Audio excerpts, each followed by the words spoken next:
CamCat presents Into a Canyon Deep, Book 1 of the Chris Black Adventures, by James Lindholm, narrated by Tom Taylorson. For Gran, your encouragement and early reading suggestions launched me on a lifetime of adventure. Acknowledgements. Field scientists are, as a rule, an irreverent and sarcastic group of hardcore human beings. If you don't currently know any such people, I strongly encourage you to seek them out. I've been extraordinarily lucky to work with many such people over the course of my career, and Into a Canyon Deep would not have been possible without the generous support of several of them, including Peter Auster, Carrie Bretz, and Andrew de Vogelare. Author's Note. Though Dr. Chris Black and his CMEX team do not exist outside of the printed page, the process they follow to conduct scientific research in the deep subtitle is very much based in reality, including the use of remotely operated vehicles, ROVs, for working deep below the effective depth of scuba divers.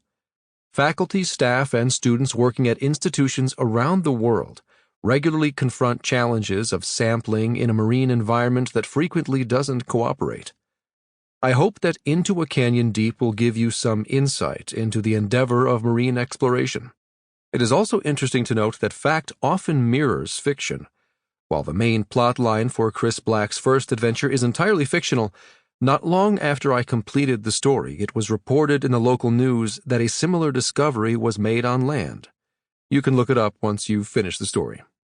Life-threatening violence aside, the southern Monterey Bay area that is depicted in these pages is definitely worth a visit when you have the opportunity. In my role as a practicing research scientist, I regularly refer to the bay as the greatest living laboratory in the world for the study of temperate ecosystems. We have tide pools, kelp forests, deep canyons, all accessible from shore, along with the invertebrates, fishes, and marine mammals that live in those environments. It is, in a very real sense, the blue Serengeti, a term that my colleague Dr. Barbara Block first coined. 1. Spinning into the wake of the receding fishing vessel Lizzie J., Joe Rothberg's many wounds bled steadily.